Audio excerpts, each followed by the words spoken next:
o Brasil saia forte com essa economia forte, com a renda. Conectando. Ô, Suplicy, prazer estar Tudo bem, Alencar?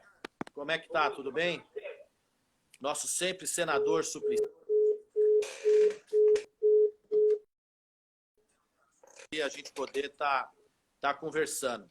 Suplicy, estava aqui comentando, dando boa tarde para as pessoas, dizendo que essa crise é passageira, essa crise sanitária, que tem afetado o mundo, que tem afetado a vida das pessoas, afetado o Brasil.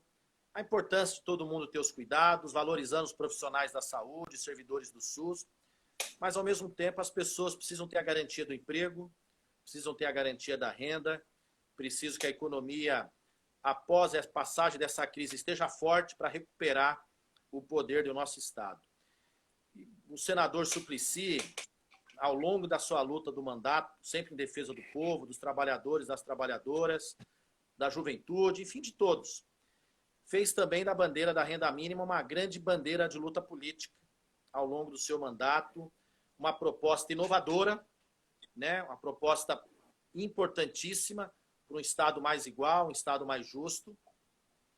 E agora foi aprovada uma renda emergencial cidadã, uma renda para ser garantido durante essa crise que nós estamos vivendo, as pessoas desempregadas, as pessoas que estavam na informalidade ou que eram meio.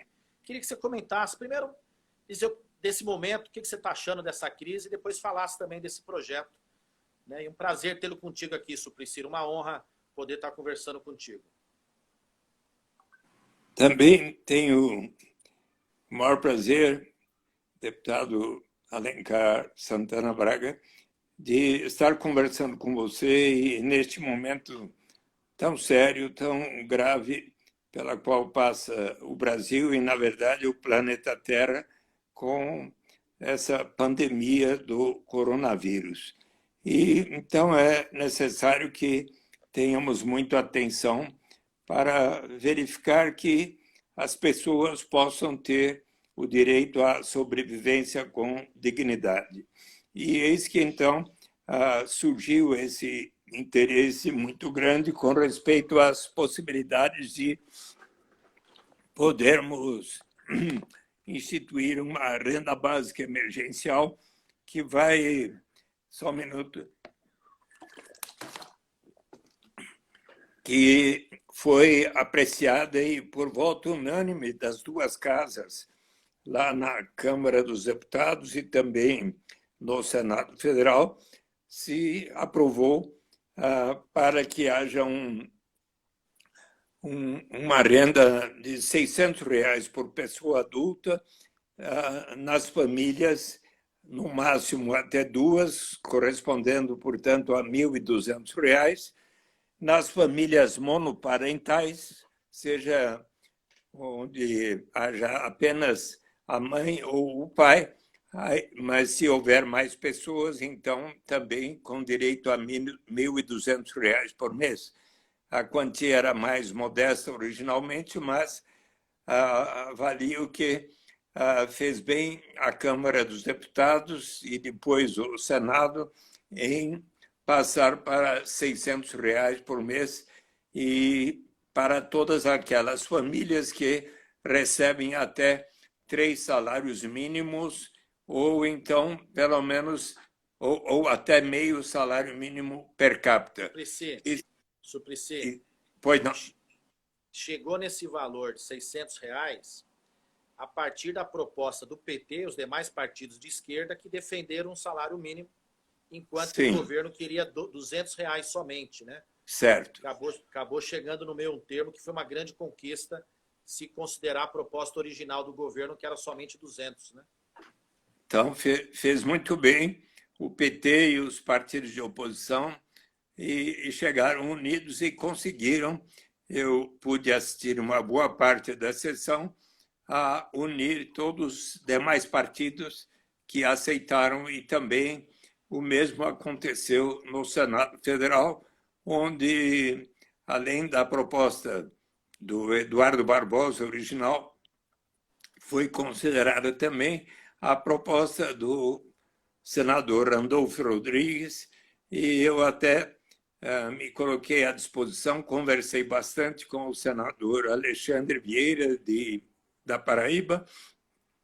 No sábado, conversei bastante com ele e também conversei com o senador Esperidião Amin, que foi o relator do projeto do Randolfo Rodrigues, ao qual foram apensadas, anexadas inúmeras proposições dos diversos senadores. Então, achei uma ação bastante bonita, animadora, e o que podemos ver é que, assim como o programa Bolsa Família se constituiu num passo em direção à renda básica de cidadania, que um dia será incondicional, universal para todos, também esta renda básica emergencial, prevista, por enquanto, pelos primeiros 3 meses e mais 3 meses, não é isso? Pode ser renovado por mais 3 meses. Então, será até uma oportunidade para que o Congresso Nacional, a sociedade brasileira, o próprio Poder Executivo, possamos todos conhecer melhor os efeitos deste pagamento da renda básica, de tal forma a considerarmos que possivelmente isto poderá se estender para as demais categorias da população e até chegarmos ao dia em que tivermos a renda básica incondicional como um direito inalienável, e por isso vamos ter a execução daquilo que foi aprovada por todos os partidos em 2001. 2001, eu apresentei a proposta da renda básica de cidadania. Em 2002, o relator da matéria, então, o senador Francelino Pereira, achou boa a proposta, mas me disse: Eduardo, que tal você aceitar um parágrafo que diga que será instituído por etapas a critério do Poder Executivo, começando pelos mais necessitados, portanto, como faz o Bolsa Família até hoje, até que um dia se aplique de maneira para todos e todas as pessoas. E eu achei de bom senso, e graças a este parágrafo, foi aprovada pelo Senado em dezembro de 2002, pela Câmara em dezembro de 2003, na Comissão de Constituição e Justiça, onde houve a votação em caráter terminativo na Câmara. Eu verifiquei há poucos dias o registro da sessão e ali verifiquei que, dentre outras pessoas presentes, estavam, então, membro suplente da Comissão de Constituição e Justiça, hoje presidente da República, deputado federal Jair Bolsonaro, que, portanto, votou favoravelmente, não criou qualquer objeção à renda básica de cidadania, o que é um dado relevante. Hoje, atualmente, nessa crise que nós estamos vivendo, e outros países do mundo também estão garantindo renda aos seus cidadãos para atravessar esse momento difícil, emergencial, essa crise que nós estamos vivendo. E aqui no Brasil não foi diferente com essa aprovação, uma das primeiras leis aprovada pelo Legislativo, pelo Congresso, no enfrentamento dessa crise. É uma renda emergencial que vai pegar os desempregados, os informais, quem é MEI, vai garantir a travessia nesse período. Agora, você acha que com isso mais pessoas vão se conscientizando, mais pessoas vão se convencendo que primeiro, que o Estado tem condições, quando ele quer, ele pode. Segundo, da importância de se garantir para cada cidadão, para cada pessoa, um direito mínimo, uma renda para garantir a sua sobrevivência. Porque hoje, no mundo que nós vivemos, sem dinheiro, praticamente as pessoas não sobrevivem. Elas têm suas necessidades, precisam se alimentar, precisam fazer as diferentes atividades. Você acha que mais gente vai, diante desse momento, dessa crise, se convencer da importância e de que o Brasil um dia, como o seu projeto diz, universalizar essa renda? Eu acredito que sim. Até para aqueles que têm mais recursos, sim. Obviamente, os que temos mais recursos, vamos contribuir para que nós próprios e todos os demais venhamos a receber. E, nessa forma, teremos as facilidades decorrentes, então, da renda básica incondicional. Não haverá mais qualquer burocracia envolvida em ter que saber quanto cada um ganha no mercado formal, na carteira de trabalho assinado ou informal, qualquer atividade que façamos na rua. Não haverá mais estigma, o sentimento de vergonha de uma pessoa precisar dizer eu só recebo tanto, por isso mereço tal complemento de renda. Haverá o fim do chamado fenômeno da dependência, que acontece quando se tem um sistema segundo o qual cada pessoa, se não receber até certo montante, passa a ter o direito de receber tal complemento, e a pessoa está por decidir, vou ou não iniciar essa atividade que vai desse tanto, mas se eu iniciar, receber esse tanto, e aí vem o governo e me retira o que eu estava recebendo naquele programa, eu talvez desisto e entro na armadilha da pobreza ou do desemprego. E é do ponto de vista da dignidade, da liberdade do ser humano que nós vamos ter a maior vantagem. Para aquela mulher que, não tendo alternativa para dar de comer em casa, resolve vender o seu corpo, para aquele jovem que, não tendo como ajudar no orçamento de casa, resolve se tornar o aviãozinho da quadrilha de narcotraficantes, o dia que houver para si, cada membro de suas famílias, o direito de receber uma renda suficiente para atender às necessidades vitais de cada pessoa, essa pessoa vai ganhar o poder de dizer não, agora eu não preciso aceitar essa única alternativa que me surge pela frente, mas que vai ferir a minha dignidade, colocar a minha saúde e vida em risco. Eu agora vou poder aguardar um tempo até que surja uma oportunidade mais de acordo com a minha vocação. Então, é neste sentido, pois, que a renda básica de cidadania vai elevar o grau de dignidade e liberdade real para todos.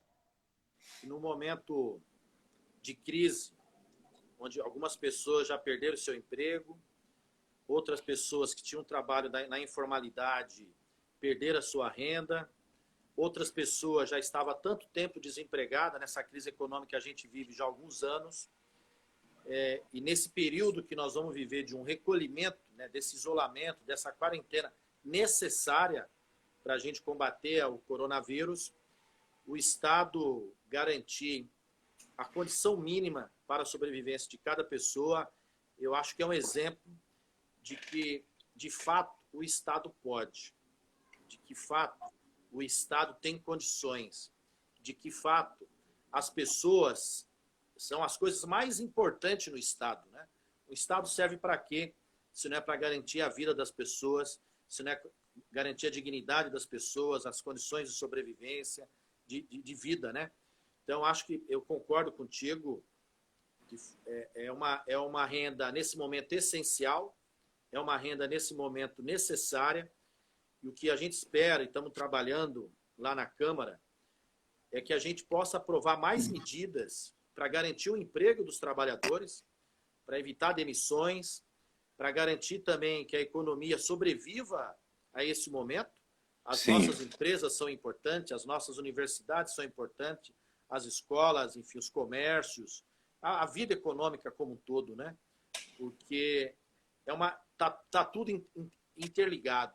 E o que nós temos que ter claro, Suplicy, e se quiser comentar sobre isso também, seria importante, que não há contradição, né, entre salvar vida, preservar a saúde, preservar a vida das pessoas e a economia. As duas coisas podem trilhar juntas e devem trilhar juntas. Queria que você pudesse falar um pouco também sobre essas questões. Eu acho importantíssimo que tenhamos uma preocupação de, ao mesmo tempo, fazer a economia estar crescendo, proporcionando mais e mais oportunidade de emprego e, ao mesmo tempo, tendo a preocupação com a equidade, com a realização da justiça. Nós precisamos, sim, levar em consideração todos aqueles instrumentos de política econômica e social que venham a elevar o grau de justiça na sociedade. Quando foi abolida a escravidão, elevamos o grau de justiça. Se nós proporcionarmos a melhor qualidade de educação para todos os meninos, todas as meninas, para os jovens, para os adultos, mesmo para aqueles que não tiveram boas oportunidades quando eram crianças, estaremos elevando o grau de justiça. Se nós proporcionarmos a melhor qualidade de atenção à saúde na cidade e no campo, em cada cidade, em Guarulhos também, em todos os bairros, estaremos elevando o grau de justiça. Aliás, uma coisa muito importante que está se observando nesse momento é o quão significativo foi a decisão da Assembleia Nacional Constituinte de instituir o Sistema Único de Saúde. O SUS hoje está tendo um papel de extraordinária relevância, assim como, inclusive, o próprio governo reconheceu que o programa Mais Médicos era algo tão significativo, instituído pelo nosso colega, o ministro Alexandre Padilha, à época, nos governos Lula e Dilma, e até estão querendo trazer mais médicos de novo, ou seja, um sistema público de saúde é um dos instrumentos que eleva o conceito de justiça, o estímulo às formas cooperativas de produção, a expansão das oportunidades de microcrédito e o aperfeiçoamento das formas de transferência de renda até chegarmos à renda básica de cidadania. Sabe, Alencar, o Papa Francisco havia, da última vez que ele veio à América Latina, ele conclamou a todos os chefes de Estado de colocar em prática os instrumentos de política econômica e social que possam elevar o grau de justiça na sociedade e para que então possa haver a paz. E justamente o Papa iria encontrar 2.000 jovens na cidade de Assis em março último, em função do coronavírus, foi adiado para novembro. E eu até fui convidado para conversar com os jovens que vão ter esse encontro com o Papa, que vão lá conversar sobre medidas de política econômica em direção à justiça. E eis que pediram que eu explicasse a renda básica de cidadania, e eles, então, colocaram como um dos temas do diálogo com o Papa, e até estou convidado para estar lá quando eles tiverem um encontro com alguns grandes economistas, como Amartya Sen, Jeffrey Sachs e outros, que estarão nesse encontro com Francisco, se tudo correr bem, até novembro. Mas, então, estarmos atentos a verificar quais o conjunto de políticas econômicas, sociais que possam fazer do Brasil um lugar onde estejamos construindo uma nação efetivamente justa, solidária e fraterna. Isso é fundamental. Essa é a razão de a gente estar na política, de querer, de fato, uma sociedade mais justa, mais humana, mais solidária, mais fraterna, mais igualitária, né? Esse é o sentido da política, o princípio da política que deve nos nortear. Suplicy, tem muitas pessoas aqui perguntando, e quero cumprimentar todo mundo que está nos acompanhando, e perguntaram se quem já está no Bolsa Família receberá. Será automático, só respondendo, quem já está no Bolsa Família, no cadastro único, já tem direito automático. Quem não está, basta fazer uma autodeclaração, provavelmente ou online ou na Caixa Econômica, e também terá esse direito garantido. Sim. Automaticamente o valor maior. Eu queria, Suplicy, você falou do SUS, e muita gente deve estar percebendo nesse momento a importância do SUS e a importância do serviço público. Também a importância da ciência, da tecnologia, da pesquisa, da educação, porque no Brasil atual tem algumas pessoas que criticam, tem algumas pessoas que acham que a ciência não serve para nada, acham que a educação não tem valor, que a pesquisa não serve para nada, como se o conhecimento não valesse.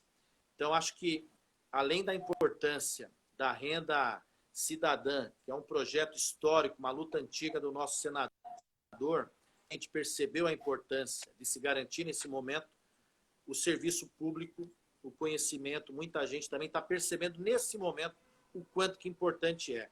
Mas eu queria, Suplicy, uma das perguntas, vou dar informe do que está acontecendo na Câmara. Nós apresentamos uma proposta para garantia do emprego, para que todo o trabalhador que ganha até 3 salários mínimos, o governo cubra o salário. Quem ganha acima, o governo paga uma parte e a empresa paga a outra. A proposta que o governo enviou é uma proposta que permite a suspensão do contrato do trabalho, que permite a redução da jornada e a redução do salário. A gente considera que ela é ruim. Então, nós estamos lutando para garantir o emprego das pessoas, a renda das pessoas. Mas eu queria, Suplicy, uma das perguntas de uma das pessoas é o que a Câmara de São Paulo, alguma proposta, alguma ação que a Câmara tomou nesse período para também garantir que os menos favorecidos possam ter um apoio da Prefeitura e ações efetivas no combate a essa crise que nós estamos vivendo. Você gostaria Bem, de falar a alguma Câmara coisa da Câmara Municipal, nesse momento? a Câmara Municipal aprovou uma série de medidas, primeiro para garantir a devida assistência à saúde e de forma emergencial. A nossa bancada também apresentou uma proposta de renda básica emergencial, mas na maneira como nós tínhamos proposto, não chegou a ser considerada. Vai haver, próxima semana, nova reunião para possivelmente apreciar novamente proposições que estamos elaborando para garantir e a partir também daquilo que for agora objeto da regulamentação da medida aprovada pelo Congresso Nacional e sancionada pelo presidente Lula, pelo presidente Jair Bolsonaro, vamos verificar que medidas poderemos fazer para complementar a situação de cada trabalhador, de cada pessoa que esteja em dificuldades na cidade de São Paulo, inclusive os moradores em situação de rua. É interessante observar, Alencar, que há cerca de 7 meses eu fiz uma exposição para cerca de 70 moradores em situação de rua lá no CISARTE, onde eles costumam se reunir, sobre a renda básica de cidadania. E quando concluí a apresentação, depois de 1h30, o Darcy Costa, que é o coordenador nacional do Movimento da População em Situação de Rua, disse a mim: olha, nós queremos escrever uma carta ao presidente e ao Congresso Nacional pedindo que seja implementada de pronto a renda básica de cidadania e, inclusive, com prioridade para os moradores em situação de rua. Eles captaram muito bem o sentido de como esta proposta significará uma coisa, algo muito importante para mais de 33 mil, segundo o Cadastro Único, moradores em situação de rua que atualmente vivem em São Paulo.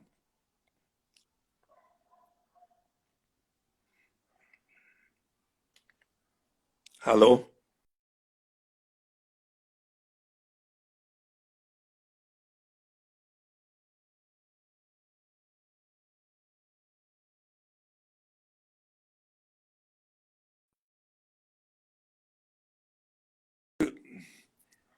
Acho que saiu o nosso contato nesse instante. Perdemos o contato, não estou ouvindo você.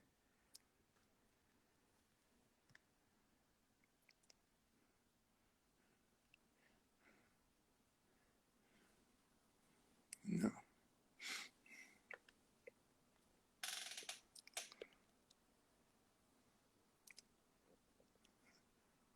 Não.